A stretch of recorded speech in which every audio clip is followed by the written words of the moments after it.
ছোট্ট বন্ধুরা, তোমরা সবাই কেমন আছো? আজকে আমি তোমাদের সামনে একটা নতুন বাক্য নিয়ে এসেছি এবং এই বাক্য আজকে আমরা কি করব? মুখস্থ করব। কিন্তু তোমরা আমার পরে পরে সুন্দরভাবে কিন্তু বলতে হবে, ঠিক আছে? তাহলে তোমরা সবাই প্রস্তুত আছো? তাহলে আমার পরে পরে তোমরা বলো। ঈশ্বরের বাক্য, রোমিও 10 অধ্যায় 13 পদ।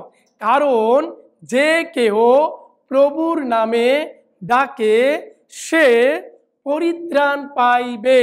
ঈশ্বরের বাক্য, রোমিও 10 অধ্যায় 13 পদ। আরেকবার বলবো আমরা, তোমরা আমার পরে পরে বলবে, ঠিক আছে? ঈশ্বরের বাক্য, রোমিও 10 অধ্যায় 13 পদ। কারণ যে কেহ প্রভুর নামে ডাকে সে পরিত্রাণ পাইবে। ঈশ্বরের বাক্য, রোমিও 10 অধ্যায় 13 পদ। ছোট্ট বন্ধুরা, তোমরা এই বাক্য যখন মুখস্থ করতেছো, তোমরা হয়তো চিন্তা করতেছো যে যে কেউ প্রভুর নামে ডাকে এর মানে কি? ছোট্ট বন্ধুরা, এই বাক্য আমি তোমাদেরকে সহজভাবে বুঝিয়ে দিচ্ছি। এই বাক্যের মধ্যে বলা হয়েছে প্রভু হচ্ছে একমাত্র যীশু খ্রিস্টকে বলা হয়েছে যিনি ঈশ্বরের পুত্র, এবং তারপরে বলা হয়েছে যে কেউ প্রভুর নামে ডাকে সে কি পাবে? পরিত্রাণ পাবে। পরিত্রাণ মানে কি? মুক্তি। কি থেকে মুক্তি পাবো? কারণ ছোট্ট বন্ধুরা, পবিত্র বাইবেল আমাদেরকে বলে আমরা যখন পৃথিবীর মধ্যে জন্মগ্রহণ করেছি তখন আমরা কি নিয়ে জন্মগ্রহণ করেছি? হ্যাঁ, পাপ নিয়ে জন্মগ্রহণ করেছি। আর এই পাপের কারণে আমরা শয়তানের কাছে কি আছি? বন্দী অবস্থায় আছি। আর এর জন্য এই বন্দিত্ব থেকে মুক্তি পাওয়াকেই পবিত্র বাইবেলের ভাষায় বলে পরিত্রাণ। আর ছোট্ট বন্ধুরা, তোমরা যদি এই পরিত্রাণ পেতে চাও তাহলে সর্বপ্রথমে তোমাদেরকে যিশুর কাছে কি চাইতে হবে? পাপের ক্ষমা চাইতে হবে। তাহলে যিশুর কাছে কিভাবে পাপের ক্ষমা চাইবে আমি তোমাদের সেই প্রার্থনা সুন্দর করে বুঝিয়ে দিব। আমার পরে পরে যদি তোমরা ওই প্রার্থনা করো তাহলে তোমরা আজকে এই মুহূর্তে এই বাক্য অনুসারে পাপ থেকে কি পাবে? পরিত্রাণ পাবে। তাহলে সবাই তোমরা চোখ বন্ধ করো এবং আমার পরে পরে আস্তে আস্তে এই প্রার্থনা করো।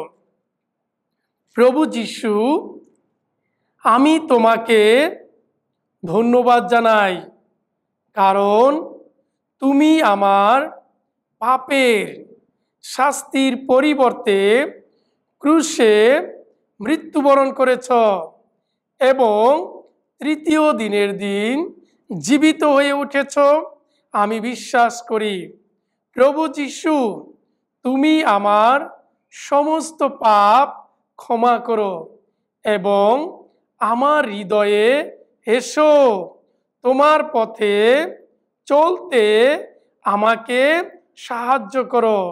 এই প্রার্থনা প্রভু যিশু খ্রিস্টের নামে চাই, আমেন। তাহলে ছোট্ট বন্ধুরা, তোমরা যারা যারা আমার পরে পরে বিশ্বাস রেখে এই প্রার্থনা করেছো, আজকে এই মুহূর্তে প্রভু যীশু খ্রিস্ট তোমাদের সবার পাপ কি করে দিয়েছেন? ক্ষমা করে দিয়েছেন। তাহলে আজকে থেকে তোমরা কি করতে হবে? সেই প্রভু যিশুর সঙ্গে জীবন যাপন করতে হবে। তাহলেই প্রভু যিশু তোমাদেরকে কি করবেন? আশীর্বাদ করবেন। তাহলে ছোট্ট বন্ধুরা, আমরা এই বাক্য আমাদের অন্তরের মধ্যে কি করতে হবে? মনে রাখতে হবে এবং সেইভাবে আমরা জীবনযাপন করব। তাহলে ঠিক আছে, আগামী সপ্তাহে আবার তোমাদের সঙ্গে দেখা হবে একটা সুন্দর নতুন বাক্য নিয়ে। সেই পর্যন্ত তোমরা সবাই কি করতে হবে? প্রভুর সঙ্গে থাকতে হবে এবং প্রভুর প্রশংসা করতে হবে এবং সেই পর্যন্ত সবাই কি থাকতে হবে? সুস্থ থাকতে হবে, প্রভুর গৌরব করতে হবে। সবার সঙ্গে আবার দেখা হবে। হালেলুয়া।